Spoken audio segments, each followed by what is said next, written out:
오늘 그 거절된 복, 사실 역설적이죠. 복이면 복인데 복이 거절됐다. 거절된 것과 복은 일치하지 않습니다. 의미가 다릅니다. 근데 그럼에도 불구하고 오늘 본문에 보면은 거절되어졌지만 그것이 축복이 되는 상황이 등장하고 있다는 거예요. 오늘 그 다윗은 하나님을 향해서 선한 마음이 있었어요. 우리가 잘 알지만 하나님의 성전을 지어 주고 드리고 싶었다 이렇게 얘기합니다. 그런데 거절이 됩니다. 사람이 거절받는 거는 굉장히 힘듭니다. 어떤 사람들은 부모에게 거절당하고 선생님들에게 거절당하고 친구에게 거절당한 상처 때문에 평생을 아픔 가운데 사는 사람들이 있습니다. 사람들은 인생에 실패하는 것보다 내가 믿었던 사람들에게 거절당하는 걸 더 무서워합니다. 우리가 경제적으로 실패해가지고 실패했다 할 수 있지만 내가 믿던 사람들에게 사랑했던 사람들에게 거절당하게 되면은 내 존재가 흔들려 버립니다. 그래서 사람들은 거절당하면은 그 거절의 아픔이 너무너무 커서 정말 자기가 이 세상에 쓸모없는 사람이다라고 생각할 정도로 거절감은 굉장히 아픈 것입니다. 우리는 원하든 원하지 않든 살다 보면 사람들에게 거절당할 때가 있습니다. 믿었던 친구들에게 또 믿었던 누군가에게 의지했던 누군가에게 생각하지 않은 모습으로 거절당할 때가 있습니다. 근데 사람은 그렇다 치는데 하나님도 거절하실 때가 있다는 거죠. 오늘 다윗은 거절을 당한 겁니다. 하나님께 거절을 당한 거예요. 그런데 한 가지 중요한 건 결론적으로 사람의 거절은 우리에게 절망과 상처와 우리의 존재를 흔들어가는 깊은 아픔들을 던져줍니다. 그런데 하나님의 거절은 아주 다릅니다.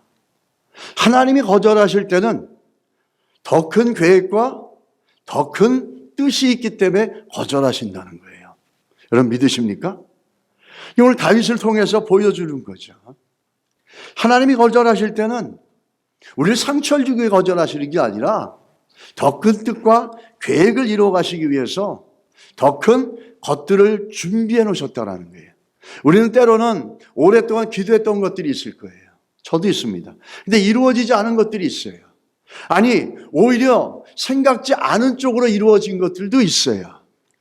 오랫동안 믿음으로 소원하며 하나님을 바라보며 하나님이 그것을 이루어 주기를 바랬는데 그것이 아직까지도 성취되지 않은 것들이 있을 수 있습니다. 여러분, 그럴 때 우리는 서운한 마음을 갖죠, 사실. 인간적으로 하나님께 서운한 마음을 가져요. 하나님, 내가 이렇게 믿음으로 구하고 또 믿음으로 간구했고 소원했는데 이것이 아직도 이루어지지 않았습니다. 왠지 섭섭하고 서운한 마음을 가질 수가 있습니다. 그러나 오늘 본문에 다윗의 상황을 통해서 우리가 알 수 있는 건 뭐냐면 하나님께서 그렇게 거절하실 때는 우리가 생각하는 것보다 더 좋은 것들, 더 큰 계획들을 하나님 준비하고 계시다라는 사실입니다.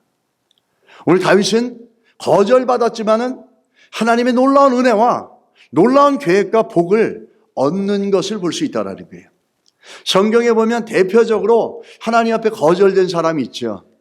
그 누구냐면 바울입니다. 바울에게는 큰 문제가 있었어요.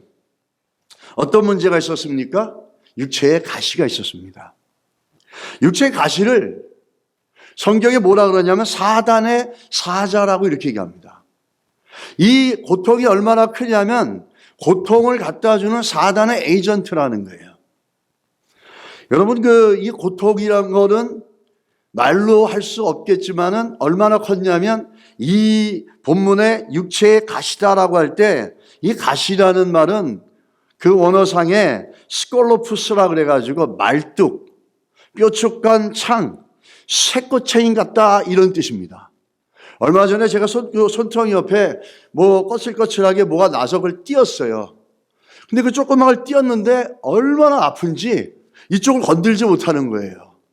아니, 우리 손톱 밑에 이렇게 조그만 거 하나라도 그렇게 아픈데 바울이 지금 당하는 고통은 뭐냐면 쇠꼬챙이 같다는 거예요. 쇠꼬챙이 같이 자기를 찌른다라는 거예요. 이 고통이 어마어마한 거죠. 그래서 바울은 하나님 앞에 3번을 기도합니다. 근데 우리가 횟수로 3번이라지만 정말 바울은 간절히 기도한 겁니다. 정말 사생결단을 하면서 금식을 하며 철회하면서 하나님 앞에 이 고통을 뽑아달라고 간절히 기도했는데 답은 어떤 대답을 받았는 줄 아십니까? 하나님 앞에 내 은혜가 내게 족하다 이렇게 얘기합니다. 내 은혜가 내게 족하니까 그냥 지내라 이런 얘기입니다. 이건 완곡한 표현이지만은 결론은 어떤 얘기입니까? 하나님께서 거절하시는 거예요. 근데 놀라운 건 뭐냐면 바울이 하나님께 거절당하면서 이 거절 때문에 절망하고 아파하고 괴로워했습니까? 아니죠.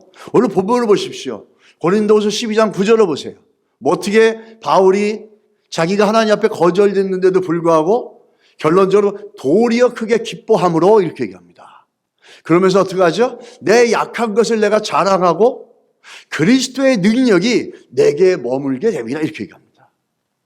하나님 앞에 거절됐는데 오히려 도리어 기뻐하고 있습니다. 그리고 내 약한 것들을 통해서 하나님의 그리스도의 강건함이 그리스도의 강함이 드러나는 통로가 되어진다라고 바울은 오히려 기뻐하고 있다라는 거예요.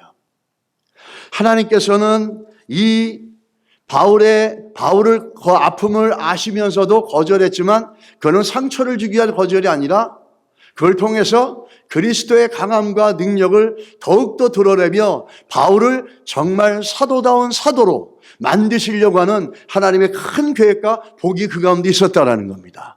한국에 테너 성악가 최승원 씨가 있습니다. 이분은 한쪽 다리를 저는 장애합니다. 한쪽 다리에 장애가 있으신 분이에요. 근데 어떤 분이 이렇게 얘기하는 거예요. 주기도문송을 1000번만 부르면 그 다리 하나님 낫게 해주실 거라고. 그래서 그분이 열심히 1000번을 불렀어요. 그래도 안 낫는 거예요. 그래서 그분이 어떻게 했습니까? 10,000번을 불렀어요. 10,000번을 줬는데도 낫지가 않는 거예요. 그래서 하나님 앞에 거절받은 것 같고 나는 하나님 앞에 이렇게 했는데 이게 아무것도 되어지지 않으니까 거절된 마음이 될 수 있잖아요. 그런데 놀라운 건 뭔지 아십니까? 그 1000번, 10,000번을 부르면서 그 가운데서 하나님의 놀라운 은혜를 경험하게 된 거예요. 하나님의 깊은 은혜를 체험하게 된 거예요. 그러면서 더 이상 자기 안에 있는 장애가 장애로 느껴지지가 않는 거예요. 그리고 그분의 찬양은 더욱더 뜨거워졌고 하나님의 은혜로 충만하고 더욱더 신령한 찬양이 되어져서 많은 사람들의 영혼을 하나님께 열어대는 놀라운 능력 있는 찬양이 되어졌다는 겁니다. 여러분, 이것이 하나님이 거절할 때 갖고 있는 신비한 비밀들이라는 겁니다. 하나님, 우리의 기도가 응답되어지지 않고 우리의 소원이 응답되어지지 않았다 하더라도 우리는 그 속에 하나님의 큰 계획과 뜻이 있음을 알 수 있는 믿음의 은혜가 있기를 주님을 축복합니다. 다윗이 그랬어요. 다윗은 딴에는 자기의 열정이 있어서 하나님 앞에 이렇게 해드리려고 그 성전을 짓겠다고 그렇게 나갔습니다. 근데 다윗은 만사가 형통했어요.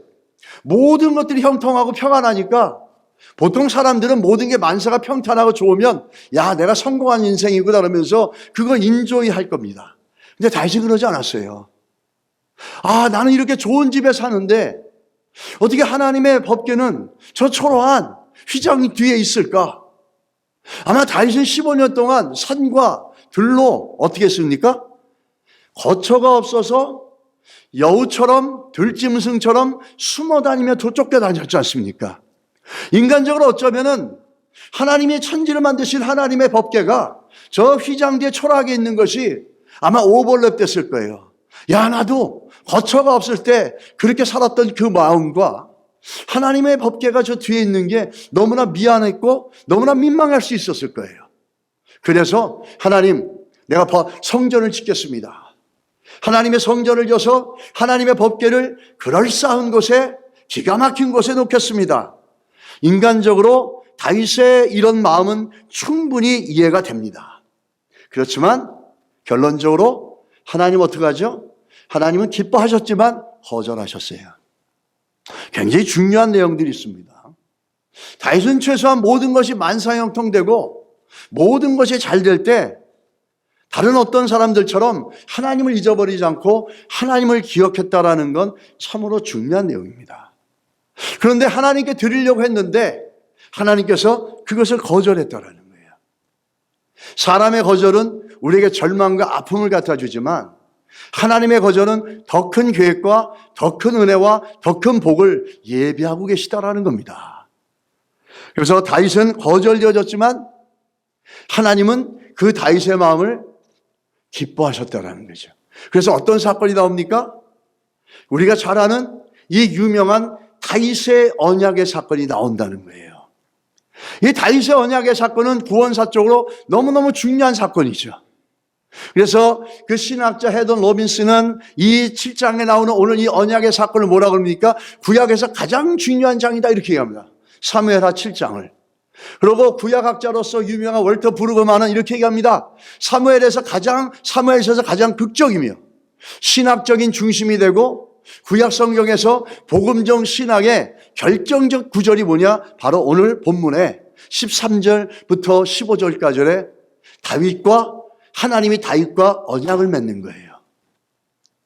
다윗은 거절당했지만 하나님은 다윗의 성전을 짓겠다는 걸 거절했지만 거절이 아니라 더 큰 하나님의 계획과 뜻이 그 뒤에 있었다라는 겁니다.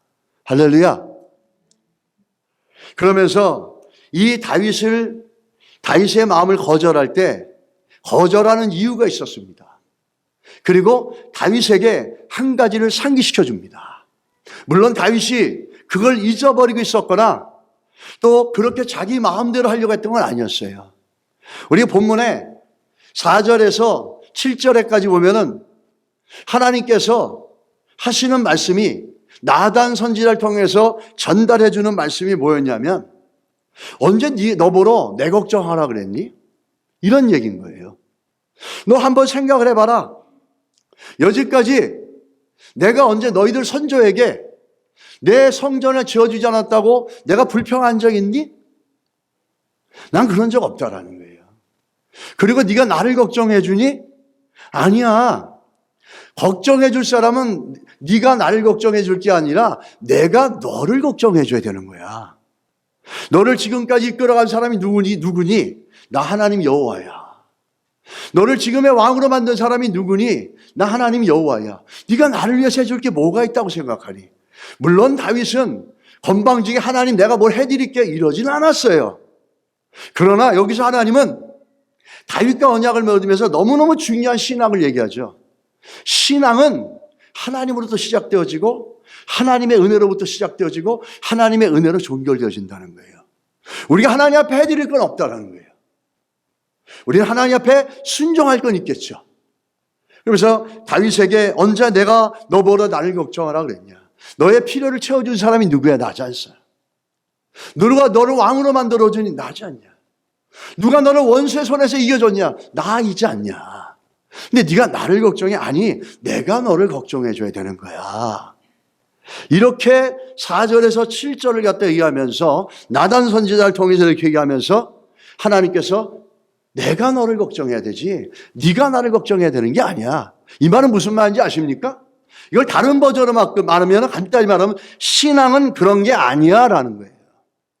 하나님을 신뢰하는 신앙은 그런 게 아니야 라는 거죠. 우리가 무엇을 하나님 앞에 해준다? 우리는 그런 개념이 있죠. 물론 우리가 나중에 후반에 보겠습니다. 할 수 있어요. 그러나 하나님 나한테 이렇게 해줬으니까 내가 하나님 앞에 이걸 해야지. 신앙은 기브 앤 테이크가 아니라는 겁니다. 그러면서 하나님께서 신앙은 그런 게 아니라는 그 전제를 메시지에 깔면서 주시는 게 있는데 나단 선지자가 하나님의 말씀을 듣고 다윗에게 전달해 주는 그 메시지 속에 굉장히 중요한 특징이 있어요. 그게 뭐냐면 하나님, 여호와, 나와 연결되어지는 동사가 이 짧은 본문에 23번이 반복된다는 거예요. 네가 성전을 지을 수 있는 것도 내가 주는 것이고 네가 태평성대를 누리는 것도 내가 준다는 거예요. 자, 여기서 뭘 얘기하는 건지 아십니까? 성전을 짓는 것보다 더 중요한 게 있다는 겁니다. 그것을 다윗에게 상기시켜 주는 거예요. 물론 다윗이 하나님한테 내가 성전을 지어 드릴게요 이런 마음은 아니었어요. 그렇지만 이 과정을 통해서, 상황을 통해서 하나님이 전하는 게 있어요. 네가 나를 위해서 뭘 해준다고 그러는데 근본적으로 신앙은 그게 아니야. 나에게 성전을 짓고 눈에 보이는 성전 건물을 화려하게 짓는 것보다 더 중요한 게 뭔지 아냐? 23번 반복하면서 얘기하는 게 뭐냐면 내가, 나 여호와가, 나 하나님이, 내가. 뭐죠? 하나님을 주인으로 인정하고 믿는 신앙이에요. 여러분 믿으십니까? 이게 중요한 거예요. 그것을 23번을 반복하면서 나단 선지자 메시지 속에 하나님 담고 있는 거예요.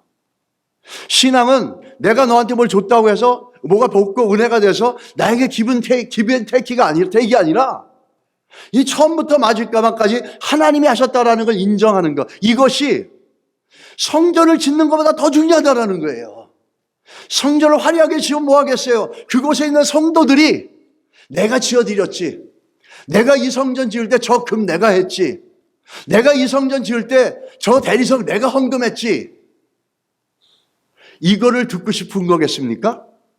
그렇게 성전을 지어놓으면 뭐예요? 성도들 안에 내 삶과 시작과 마지막과 모든 것들이 하나님이 하셨고 하나님이 주인 되시고 하나님의 은혜란 마음이 그 고백이 없으면 아무리 화려한 성전이라도 아무리 화려하게 건강해졌어도 그 성전은 무너질 수밖에 없습니다.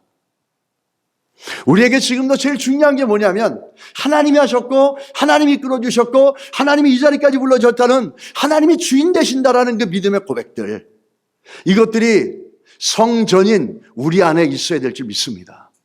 그래야지 견고할 줄 믿습니다. 우리가 물론 하나님 앞에 드릴 수 있어요. 헌신할 수 있어요. 그러나 근본적으로 신앙은 기브 앤 테이크가 아니라는 거예요. 내가 드리는 것 자체도 뭡니까? 하나님이 하신다는 거예요. 할렐루야. 그렇게 될 때 우리는 아무것도 우리가 자랑할 게 없거든요. 그것을 상기시켜주는 거예요. 그것을 다시 한번 정리해서 다윗에게 확 주입시켜주는 내용이 뭐냐면 8절의 말씀이에요. 8절에 내가 다 한 것이라는 거예요. 뭐라고 얘기합니까? 하나님이 그러므로 이제 내 종 다윗에게 이와 같이 말하라. 만군의 여호와께서 이와 같이 말씀하시기를 내가 너를 목장 곧 양을 따르는 데서부터 데려다가 내 백성 이스라엘의 주권자로 삼았다, 이렇게 얘기합니다. 이 얘기는 분명히 이렇게 하는 거죠. 다윗아, 누가 너를 불러냈니? 네가 양치는 아무도 알아주지 않는 그 목동이었을 때 너를 불러내가지고 너를 데려와가지고 너를 왕으로 삼은 사람이 누구냐라는 거죠. 너를 지금까지 안전하게 지켜주고 사울의 손에서 모든 원수들의 손에서 건져줘서 오늘까지 있게 해준 게 누구냐라는 거예요. 내가 한 거라는 거야. I did everything for you. Whatever you have, you don't have to boast about it. Why? Because I did for you. 내가 했다라는 거예요. 만약에 여러분과 제가 내가 하면 그건 교만이고 죄입니다. 불순종이. 근데 하나님은 능히 그러실 수 있는 분이에요. 누가 너에게 생명을 줬니? 누가 너에게 건강을 줬니? 누가 너에게 잡을 줬니? 누가 너에게 그 잡을 할 수 있는 능력을 줬니? 여기까지 올 때까지 누가 붙잡아 줬니? 이 모든 것들을 내가 했다라는 거예요. 그걸 23번 반복하는 거예요. 얼마나 하나님께서 우리가 하나님이 하셨다라는 것, 하나님이 주인 되신다는 것을 알아주시고 믿음으로 고백하기를 원하시는지 이 짧은 메시지 속에 23번을 반복하며 말씀하고 있다는 거예요. 여러분, 한 해 동안 여러분이 살아오셨습니까? 여러분, 오늘 다윗을 보면서 하나님이 내 인생을 오늘까지 이끌어주셨습니다라는 이 고백이 살아 움직이시기를 예수 이름으로 축복합니다. 이 한 해도 하나님의 은혜로 살아왔고 하나님이 하셨고 하나님은 오늘 이 자리까지 불러주셨습니다. 이 고백이 우리 안에 조금 더 나가서 좀 감격스럽게 됐으면 좋겠어요. 그냥 막연하게 그렇구나 라고 하는 게 아니라는 거죠. 그래서 하나님께서 계속 그걸 얘기하는 거예요. 미래도 마찬가지라는 거예요. 내가 미래에 지금까지 해온 것처럼 너의 미래를 붙잡아 주겠다라는 거예요. 그래서 9절하고 또 11절하고 13절에 보면 이렇게 얘기합니다. 9절에 보면 내 이름을 위대하게 만들어주고 11절에 보면 모든 원색에서 벗어나 편하게 해줄 것이고 영원히 영원히 견고하게 해줄 것이라 이렇게 얘기합니다. 내가 다 한다라는 거예요. 지금까지 내가 너를 붙잡아 주셨던 것 준 것처럼 너에게 그 신앙을 준 것도 나인 것처럼 미래의 삶에 견고하고 확고하게 살아갈 수 있게끔 너를 보장해주고 미래를 채워줄 수 있는 게 누구냐? 나 하나님 여호와라는 거예요. 그걸 잊지 말라는 거예요. 내가 시작했고 내가 불러들였고 내가 마무리한다는 겁니다. 우린 그걸 하나님의 주권사상이라고 하죠. 하나님이 주인 되심이라는 거죠. 로드십이라고 얘기합니다. 우리 신앙이 성장하고 신앙이 성숙되어졌다는 걸 뭘로 알 수 있습니까? 하나님, 오늘 이 말씀처럼 하나님이 다 하셨습니다. 내게 호흡을 주시고 생명을 주시고 여기까지 온 것도 하나님이시고 하나님이 다 하시고 앞으로도 하나님이 하실 겁니다라는 이 신앙의 믿음에 하나님이 주인 되시는 주권 신앙, 이 신앙, the lordship, the sovereignty, 하나님이 통치하시고 하나님이 다스리고 하나님이 주관하신다라는 이 신앙의 고백이 우리 안에 정말로 깊이 고백될 때 우리의 신앙은 견고해질 수 있을지 믿습니다. 여러분, 그런 신앙이 있을 때 힘든 일이 있고 어려운 일이 있어도 하나님이 허락하신 일이라면 눈으로 볼 때는 어렵고 힘든 문제지만 하나님은 합력하여 선을 이루실 것이다. 왜? 그분이 주셨기 때문에, 그분이 내 인생을 다루기 때문에, 그분이 허락하셔서 이 문제가 온 거거든요. 고로 그분이 이 문제를 통해서 큰 계획과 하나님의 큰 은혜의 일들을, 계획들을 준비할 수 있다라는 고백이 나온다는 거예요. 맨날 환경이 좋아지면 좋아하고 환경이 좀 안 좋아지면 절망하고 쓰러지고 이제 자빠지고 이러는 신앙이 아니라 그건 주권 신앙이 없는 거예요. 그건 하나님이 주인 되심이 아닌 거예요. 조금 상황이 좋아지고 환경이 좋아지면 막 잘 되는 것 같고, 여러분, 우리가 하나님이 모든 걸 하시고 하나님 우리 인생을 다스린다는 주권적인 신앙은 환경이 어려워도 하나님이 허락하신 거기 때문에 하나님이 이끌어 가실 것들을 오히려 기대하고 소망할 수 있다는 거예요. 근데 이게 주권신앙이 없으면 맨날 업앤다운이에요. 오늘은 좋았다, 내일은 푹 꺼졌다. 그럼 목사들도 마찬가지고 장로 권사들도 마찬가지예요. 그런 신앙으로는 하나님의 영광이 드러나지 않습니다. 하나님의 나라의 유업을 받을 수가 없어요. 여러분 안에, 우리 안에 하나님이 하셨다, 하나님이 하신다라는 이런 주권적인 신앙의 고백이 강건해지고 든든해지고 더욱더 튼튼해지기를 예수 이름으로 축복합니다. 한국의 영화 중에 파파로티라는 영화가 있습니다. 저 한석규 씨는 내가 알겠는데 그 옆에 있는 사람은 모르겠어요. 한석규 씨가 주연을 한 영화예요. 이 영화는 실화를 바탕으로 한 영화예요. 어떤 신화를 바탕으로 했냐면 저 시골의 어떤 예술고등학교에 김장호라는 학생이 있었어요. 이 김장호라는 학생은 그 성악을 공부하지 않았는데도 굉장히 천부적인 재질을 갖고 있는 거예요. 그런데 가정의 형편이 어려워서 일찌감치 조폭 세계에 연루가 되어져서 깡패짓을 하고 있는 거예요. 그런데 이 한때는 아주 뛰어난 성악가로서 이름을 날렸던 이 시골 예술고등학교의 한 음악 선생님, 그분의 이름은 서수용이에요. 근데 이분이 성대 결절인가라고 하는 그런 문제로 인해 가지고 성대에 암이 생겨서 그 잘 나가던 성악가의 삶을 포기하고 시골에 와가지고 음악 교사가 된 거예요. 그런데 거기서 이 장호라는 학생을 만나는데 사사건건 서로 부딪히는 거예요. 근데 교장 선생님이 이 음악 선생님한테 장호를 특별히 관리해달라고 위탁을 합니다. 근데 가만히 보니까 이 장호라는 학생이 문제가 있는데 엄청난 재질을 갖고 있는 걸 보게 됩니다. 그러면서 이 선생님이 이 장호를 위해서 열심히 케어하고 돕습니다. 그런데 나중에 보니까 이 장호라는 학생이 조폭에 연결되어져서 그 조폭 생활을 하는 거예요. 근데 음악가로 성악가로 가는 길과 조폭 생활을 같이 병행한다는 건 이건 말이 안 되거든요. 그래서 이 선생님이, 서수영이라는 선생님이 결단을 합니다. 오랜 고민 때문에 장고 끝에, 결심 끝에 그 조폭 두목을 찾아갑니다. 그러면서 거기서 명대사가 나옵니다. 이렇게 말하죠. 그 조폭 두목에게, 저는 피아노를 치기 때문에 손모가지는 못 내놓겠습니다만 발모가지는 내놓겠습니다. 제발 저 학생 장호를 놓아주십시오. 이렇게 한 겁니다. 이런 선생님의 진심 어린 설득을 통해서 조폭 두목의 마음이 바뀌어집니다. 그리고서 그 김장호라는 학생을 풀어주게 됩니다. 그래서 마음껏 이제는 성악을 공부하고 음악을 할 수 있게 되어진 거예요. 그리고 아주 그 달란트로서 뛰어난 아주 성공적인 성악가의 삶을 살게 되어졌습니다. 여러분, 이 장호라는 학생이 이 천부적인 재질이 있어도 이 선생님이 아니었다면 그 학생은 조폭으로 살다가 형무소에서 마치든지 아니면 어딘가에서 칼 맞고 죽든지 이 둘 중에 하나밖에 안 되는 비참한 인생이었을 거예요. 그러나 그 선생님 때문에 그 선생님이 발목을 걸든 손목을 걸든 목숨을 걸어서 그 학생을 데리고 나오려고 하고는 이 결연한 의지와 헌신 때문에 이 김장호라는 학생은 성악가로서 자기 재질을 세워가면서 훌륭한 인생을 살게 되어집니다. 여러분, 누가 이렇게 만든 겁니까? 이 학생을. 그 선생님이라는 거죠.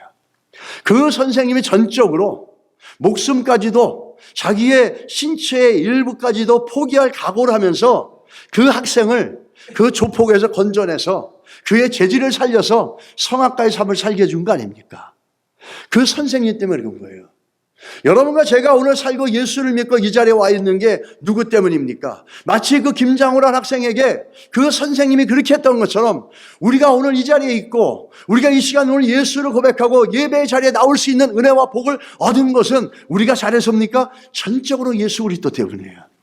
전적으로 하나님의 은혜 때문이에요. 전적으로 하나님의 사랑 때문에 십자가에서 이루어진 그 십자가의 하나님의 사랑 때문에 여러분과 제가 오늘 이 자리에 있는 거예요.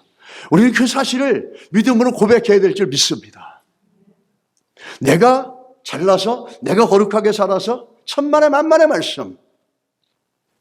이 김장호라 학생에게 그 선생님의 역할처럼 우리의 인생 가운데 그 하나님의 사랑 때문에 그 하나님의 사랑이 예수를 이 땅에 보내주셔서 나를 위해 피 흘려 죽게 하시고 내 죄를 위해 피 흘려 죽게 하시고 하나님의 성령으로 그 예수를 구주로 영접해서 오늘 이 자리까지 있게 하신 이 모든 것들이 하나님이고 그분에게 온전한 영광이 돌려져야 될 줄 믿습니다. 여러분 믿으십니까? 이렇게 했습니다. 그리고 여러분과 제가 믿고 있는 신앙은 잘 아셔야 됩니다. 세상이 만들어낸 게 아니에요. 어떤 그 에미넌 필라소퍼가 만든 띠오리가 아니에요. 우리가 믿고 있는 예수를 믿고 있는 신앙의 고백은 사람이 만들어낸 게 아니에요. 누군가가 뛰어난 사람이 발명해낸 게 아니에요. 이거는 전적으로 하나님 우리에게 주신 거예요. 그래서 나단 선지자는 다윗에게 하나님이 너에게 이런 계약을 세웠다라면서 이것이 사람에게서 온 게 아니라고 결론을 짓습니다. 17절에 이렇게 얘기하죠. 이 모든 말씀들과 모든 계시로 다윗에게 말하니라 이렇게 얘기합니다. 다윗아, 하나님이 너에게 아버지가 되어지고 네가 하나님의 자녀가 되어지는 것, 이거는 사람이 만든 게 아니에요. 무슨 얘기입니까? 우리가 예수를 믿는 것, 이거는 사람이 만든 게 아니라 내 지식과 능력으로 된 게 아니라 전적인 뭐죠? 하나님으로부터 온 거라는 거예요. 내가 너에게 전하는 이 모든 것들, 다윗아, 나단이 얘기하는 모든 말씀들과 모든 계시로 다윗에게 말하리라. 계시란 어떤 뜻을 얘기하는 건지 아십니까? 레벌레이션이에요. 레벌레이션의 원래 뜻은 뭐냐면 눈을 뜨게 해준다라는 거예요. Open up the eyes. 그래서 눈을 뜨게 해서 보게 해준다는 거예요. 이게 계시예요. 여러분과 제가 우리는 죄악 가운데 있기 때문에 우리 스스로 우리의 죽은 영혼의 눈을 열어서 예수를 볼 수 있는 능력이 없어요. 그래서 하나님의 성령이 하나님의 은혜로 우리의 눈을 열어서 예수를 예수 그리스도로 믿게 하고 알게 하시고 2000년 전에 십자가가 죽을 때 갈보리상에 가본 사람 아무도 없어요. 그러나 2000년에 죽었던 갈보리산에서 죽었던 십자가의 사건이 하나님의 은혜로 하나님의 성령으로 말미암아 내 사건이고 나를 위해 죽었다고 고백할 수 있는 거예요. 이게 계시입니다. 여러분이 믿고 있는 예수, 여러분이 믿고 있는 신앙, 여러분이 믿고 있는 하나님의 말씀을 가볍게 여기지 마십시오. 이건 하나님께서 우리에게 주신 것이고 하나님의 전적인 계시와 은혜와 성령으로 말미암아 내가 믿게 되어졌다는 겁니다. 우리는 우리의 신앙을 너무 가볍게 여겨요. 너무 쉽게 여겨요. 함부로 여겨요, 더 나가서. 이것이 하나님의 말씀이고 하나님이 주신 계시라는 거예요. 우리 그 사실을 안다면, 그걸 믿는다면 오늘도 우리에게 주신 신앙을 소중히 여기고 기뻐해야 될 줄 믿습니다. 이렇게 하나님으로부터 계시에 이 다윗의 언약은 특징이 있어요. 어떤 특징이 있냐면, 이 예전에 하나님께서 몇몇 가지 계약이 나옵니다. 언약이 나와요. 카비넌트가 나와요. 대표적으로 다윗의 언약과 비슷한 사건이 창세기 15장에 나오는 아브라함과 맺은 언약이에요. 그리고 더 나와서 시내산의 광야에서 모세하고 맺은 언약이 있습니다. 모세와 맺은 언약은 어떤 언약인지 아세요? 조건부 언약이에요. 컨디셔널 카비넌트예요. 그래서 하나님이 언약을 맺으면서 이스라엘 백성들과 카비넌트 계약을 맺으면서 뭐라 그러죠? 내 말을 잘 듣고 내 언약을 지키면 내가 너희를 지켜줄 것이고 내가 너희를 보호해 줄 것이고 너희가 복을 받을 것이고, 신명기 28장의 말씀이라는 거죠. 너희가 순종하면 복을 받고 불순종하면 저주를 받을 것이다. 이게 모세의 언약의 특징이에요. 시내산의 언약은 조건부 언약이에요. 율법은 조건부 언약이에요. 네가 이 하나님 말씀을 지키고 순종하면 너는 하나님의 자녀가 될 것이고 버리지 않을 것이고 내가 끝까지 복 주시고 지켜주겠다라는 신명기 28장의 사건을 얘기하는 거예요. 그런데 이 다윗의 언약은 아브라함에게 맺은 언약처럼 조건이 없는 게 특징이에요.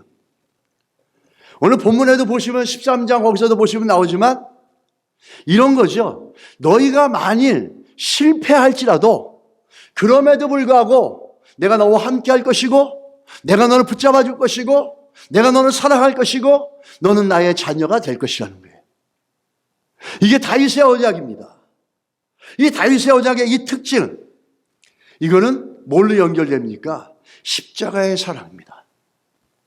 이 십자가에서 성취되어질 하나님의 사랑을 예시에서 먼저 보여주고 있는 게 이 다윗의 언약이라는 거예요. 하나님께서 다윗에게 이렇게 얘기하죠. 나는 너의 아버지가 되고 너는 내 자녀가 되리라. 그러면서 네가 물론 잘못할 때 있을지라도 내가 사람의 채찍으로 징계하고 야단을 칠 수 있는데 그건 심판이 아니고 그건 징계가 아니라 하나님의 사랑의 한 부분이라는 거예요. 마치 부모가 자녀가 잘못했을 때 야단도 치고 회초리를 들어서 변화되기를 원하고 성숙하기를 원하고 바뀌어지기를 원하는 마음으로 회초리를 드는 것처럼, 그러나 심판과 정죄는 끝나는 거예요. 그걸로 내가 사울에게는 어떻게 했냐? 은총을 걷어갔다는 거죠.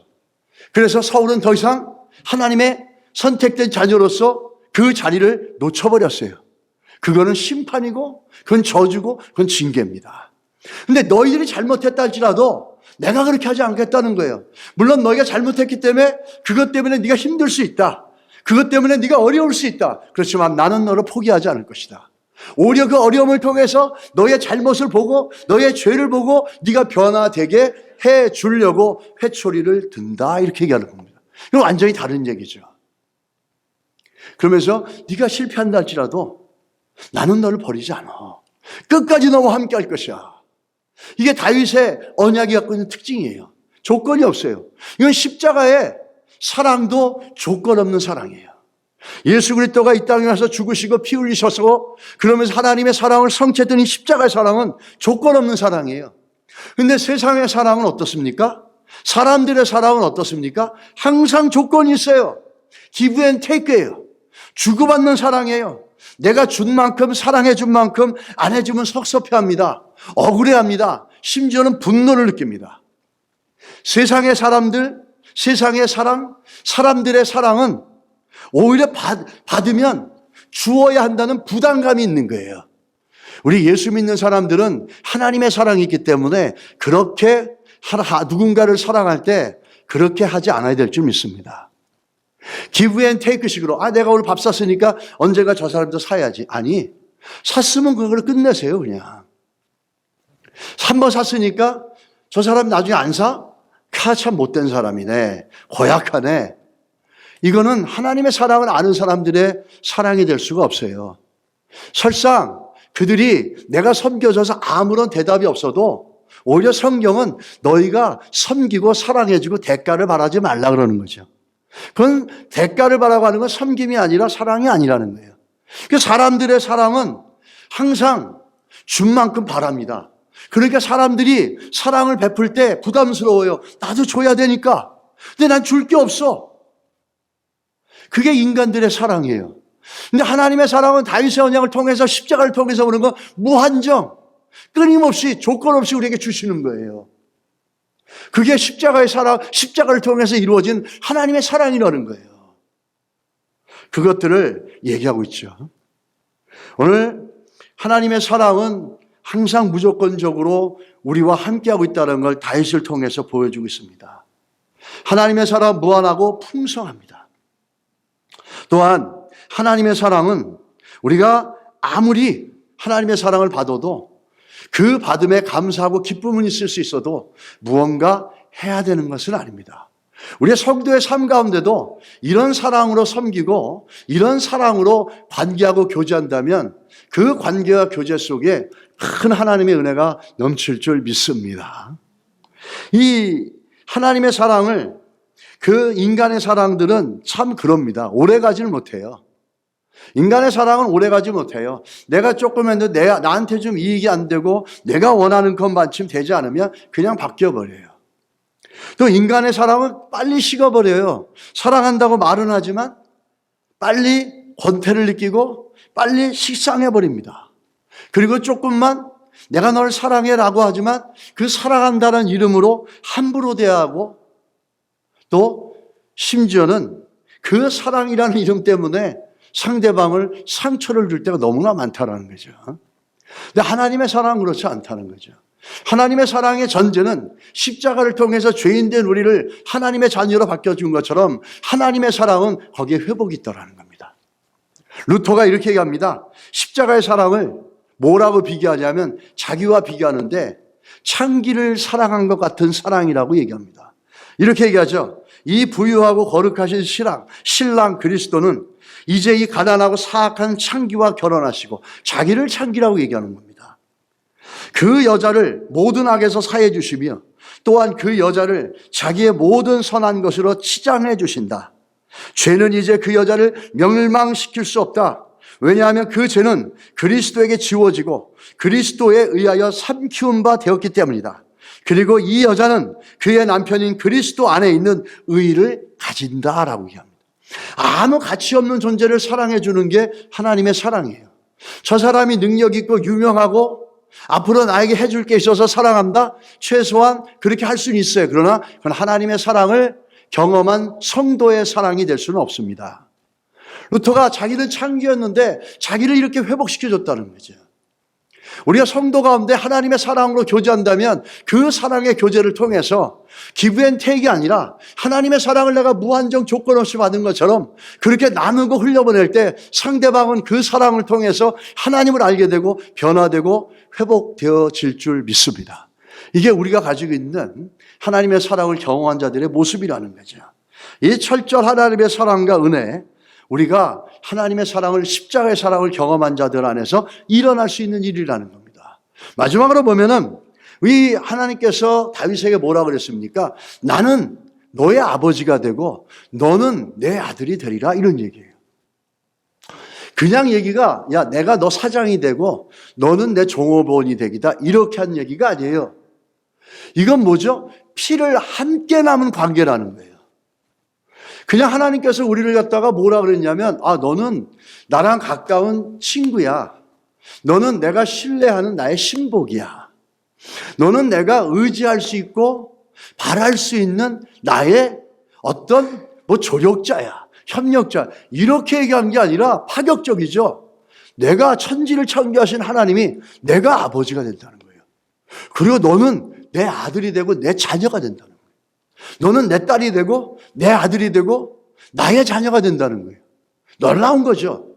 이 언약을 통해서 두 가지가 주어집니다. 첫 번째는 하나님과 내가 아버지와 아들이라는 인격적인 관계가 형성되는 거예요. 신앙은 뭐죠? 관계입니다.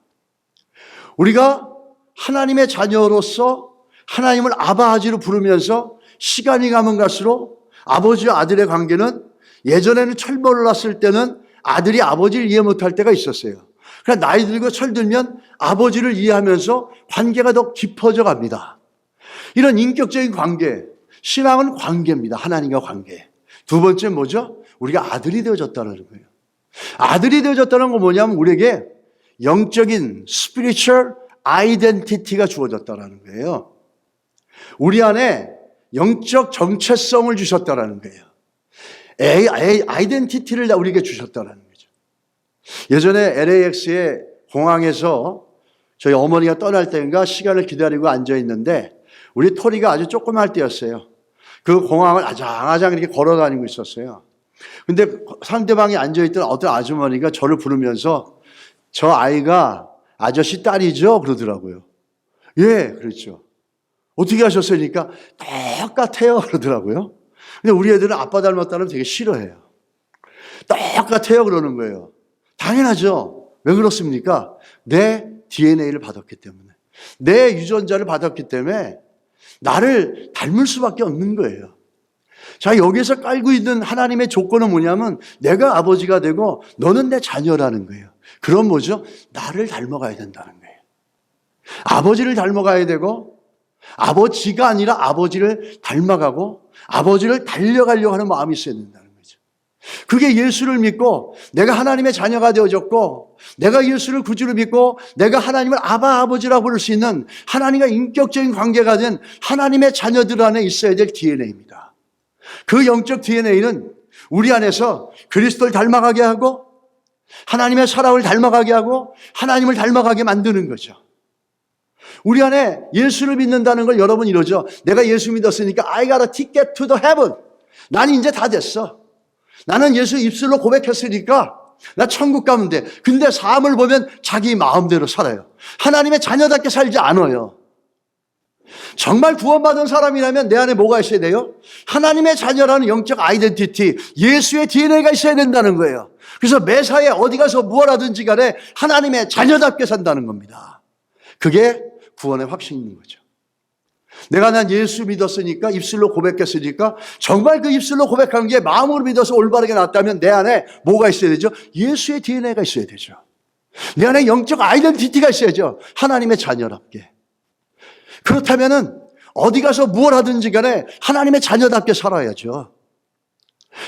사람이 안 보여도 법이 없어도 내 안에 예수의 DNA가 있고 예수의 그 생명이 있고 우리 안에 영적 아이덴티티가 있으면 법이 없고 보는 사람이 없어도 우리는 하나님의 의를 쫓아 살아갈 수밖에 없습니다. 근데 우리 안에 그런 게 전혀 없어요. 여러분이 우리가 하나님의 자녀라면 무엇을 얻을 때 야, 내가 하나님의 자녀인데 이러면 되겠는가? 내가 구원받은 하나님의 백성인데 이러면 되겠는가? 이런 생각을 우리 안에 가져본 적이 있다면 여러분 감사하십시오. 여러분 안엔 DNA가 있는 거예요. 하나님의. 한 번도 그런 적이 없는 분들 저는 잘 모르겠습니다. 구원을 받은 건지 하나님의 자녀인지. 하나님 주님께서 오늘 갈라디아서 아들의 영을 주셨다고 갈라디아서 4장 6절에 보면 말씀하고 있죠. 너희가 아들임으로 하나님이 그 아들의 영을 우리 마음 가운데 보내사 그래서 어떻게 하죠? 하나님을 아빠 아버지라 부르겠다는 거예요. 왜? 하나님의 DNA가 우리 안에 들어왔다라는 거예요. 그러니까 하나님을 가장 친근하게 아빠, 아버지라고 부른다는 거예요. 로마서 8장 16절에 뭐라고 합니까? 성령이 친히 우리의 영과 더불어 우리가 하나님의 자녀인 걸 증언하시니라. 저걸 뭐라고 그러냐면 Holy Spirit testify in the Spirit. 내 안에 있는 영에게 너는 하나님의 자녀라고 예수를 믿게 되면 성령이 들어와서 우리 안에 그렇게 얘기하신다는 거예요. 그래서 예수를 믿었다라는 거 내가 오늘 입술로 고백했으니까 난 천국 갈 수 있어. 맞아요. 갈 수 있어요. 근데 정말 그 입술로 고백한 게 하나님의 성령이 우리 안에서 테스파이 해가지고 내가 하나님의 자녀라 확신이 있다면은 삶도 하나님의 자녀답게 살아가야죠. 생각하는 것도 하나님의 자녀답게 생각해야죠. 말하는 것도 하나님의 자녀답게 말을 해야 되고 판단하고 결정하는 것도 하나님의 자녀답게 판단하고 결정해야 되지 않겠습니까? 그래야 정말 입술로 고백한 게 맞는 것이고 구원받았다고 할 수 있는 거죠. 우리가 이렇게 얘기하면서 한 가지 중요한 건 뭐냐면 하나님의 DNA가 내 안에 있다는 걸 어떻게 알 수가 있습니까? 하나님의 DNA가 내 안에 있다라는 것, 예수의 영이 내 안에 있다라는 것, 하나님의 영이 내 안에 있어서 아바 아버지라고 부르고 하나님을 아버지라고 부르며 나아갈 수 있는 친분한 관계를 맺을 수 있다라는 것, 어떻게 여러분 베리파이 할 수 있고 어떻게 이잼할 수가 있습니까? 이게 굉장히 중요한 내용이죠. 예수 바깥에 있을 때는 누가 우리의 주인이었습니까? 죄가 우리의 주인이었어요. 그래서 죄가 끌고 가는 대로 우리 끌려갑니다. 죄가 원하는 대로 죄를 짓습니다. 죄를 거부하거나 죄를 알아낼 수 있는 능력이 없어요. 죄에 끌려가고 죄에 붙잡혀가고 죄가 요구하는 삶을 다 따라갈 수밖에 없어요. 그런데 예수를 믿고 예수의 영 DNA가 들어오면 우리 안에 한 가지 능력이 생깁니다. 그건 뭐죠? 선택할 수 있는 능력이 생긴다는 거예요. 죄를 선택할 것인가? 하나님의 아버지 되셔서 하나님을 기쁘게 하는 하나님의 자녀답게 살아가는 걸 선택할 수 할까? 이 선택권이 우리에게 주어진다는 거예요. 그래서 예수를 믿는 사람들이 생각 없이 살 수가 없어요.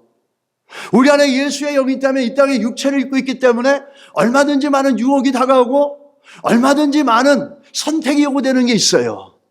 그러면 그때 우리 안에 예수의 영이 있고 하나님의 DNA가 있는 사람들은 갈등하게 되고 고민하게 됩니다.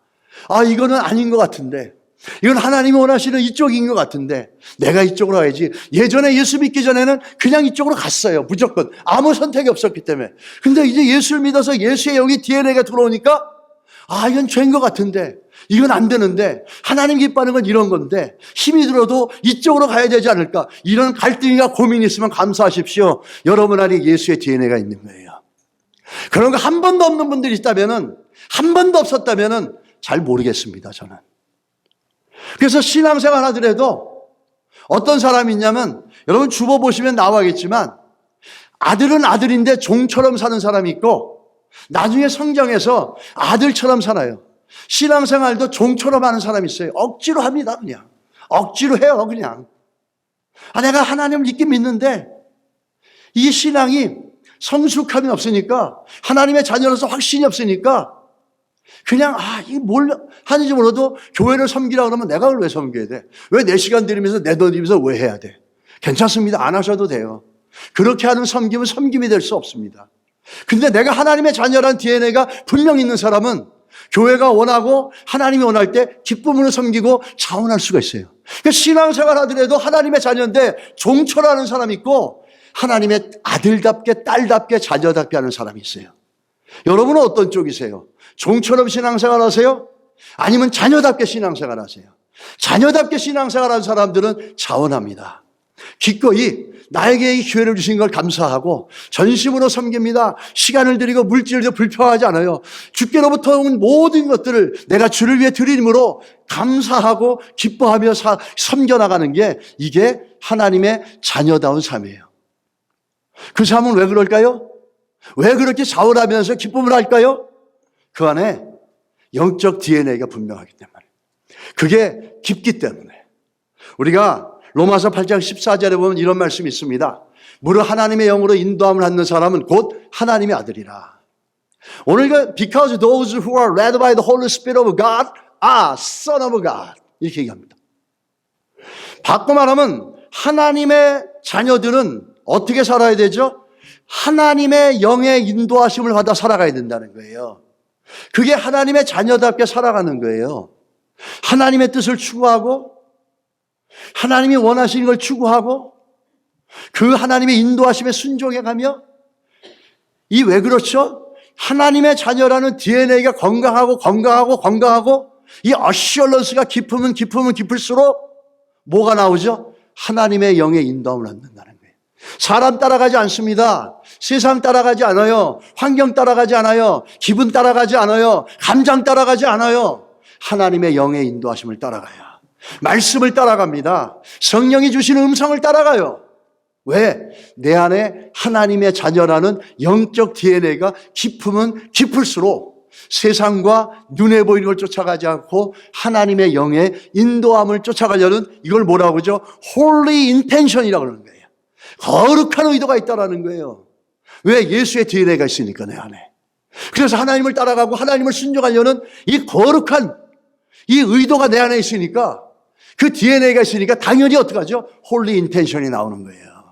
하나님을 쫓아가고 순종하려는 마음이 나온다는 걸 쉽게 말하면, 하나님의 뜻에 순종하려고 그러고 사람이 아니라 내 뜻이 아니라 하나님의 뜻에 순종하려고 하는 거룩한 열정, 홀리 인텐션이 우리 안에 나온다는 거예요.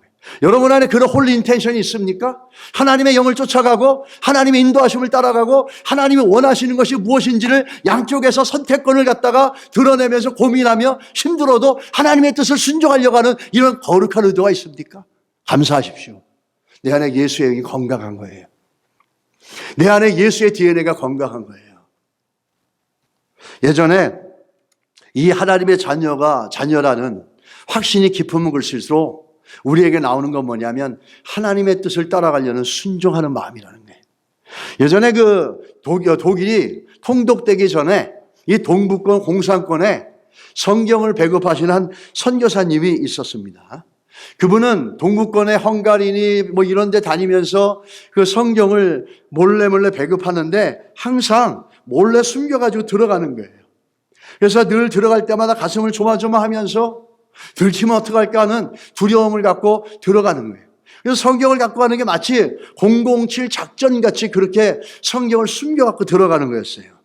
근데 어느 날 기도하는데 한 번은 이런 기도가 되어진 겁니다. 내가 하나님의 일을 하는데 좀 당당하게 성경을 가지고 들어갈 수 없나? 매일 007 작전하는 것처럼 성경을 가지고 들어갈 수 없나? 나는 왜 믿음의 담대함을 갖고 배짱을 갖고 믿음을 담대함을 갖고 가방에 성경을 잔뜩 넣어가지고 당당하게 들어가질 못할까? 그렇게 기도하는데 마음에 담대함이 생기더래요. 그래서 이제 헝가리로 가는데 성경을 가방에 잔뜩 넣어가지고 세관을 통과할 때가 됐습니다. 그래서 세관 관원이 물어보는 거예요. 당신 신고할 물품이 있습니까? Anything to declare? 이렇게 물어보는 거죠. 그래서 이 사람이 담대하게 한 거예요. 예, 있습니다. 뭐냐? 그러니까 이 양반이 성경을 끄집어내서 성경입니다. 이렇게 보여준 거예요. 그러니까 이 세관이 이렇게 얘기합니다. 아니 도대체 그게 뭔데 그거를 갖다가 신고를 하려고 하느냐? 이렇게 물어봅니다. 선교사님이 얘기하죠. 이게 워낙 비싸서요. 이게 워낙 비싼 거래 가지고 이 신고를 할 수밖에 없어요. 세관이 또 물어요. 얼마나 비쌉니까? 이거는요 너무너무 비싸가지고 돈으로 환산할 수가 없습니다. 왜냐하면 이 책에는 사람들의 영원한 생명을 갖다 주는 복음이 있고 평화가 없는 사람들에게 평안을 주고 죄악 가운데 빠져있는 사람들에게 하나님의 용서와 구원을 주는 이 복음의 말씀이 이 안에 들어있기 때문입니다 라고 당당하게 전했답니다. 그러자 이 세관이 가만히 쳐다보고 있다가 그 책 나도 하나 주소 그러더랍니다. 그리고 그 가방에 가득 찬 그 성경을 아주 당당하게 무사하게 통과를 했다는 겁니다. 통과하고 나가지고 자기랑 같이 갔던 동행했던 목사님에게 이렇게 얘기합니다. 목사님, 기적은 지금도 가능하다는 것을 내가 사실로 체험했습니다. 이렇게 얘기하는 거죠. 그 말을 듣고 있었던 그 친구 목사님은 나중에 이렇게 고백을 합니다. 이 21세기에 지금도 하나님의 기적과 하나님의 역사는 가능합니다. 그러나 그것은 아무에게나 가능한 것이 아닙니다. 참으로 주의 말씀을 듣고 더욱 순종하고자 하는 마음이 있을 때 그 기적은 지금도 언제든지 가능합니다. 하나님의 DNA가 예수의 DNA가 있어서 하나님을 향해서 순종해 나가려고 하는 사람들에게는 뭐가 기다리고 있습니까? 기적이 기다리고 있다는 거죠. 순종을 통해서 우리 삶 가운데 기적을 경험해 나가는 하나님의 자녀들의 삶이 될 수 있게 되기를 예수 이름으로 축복합니다.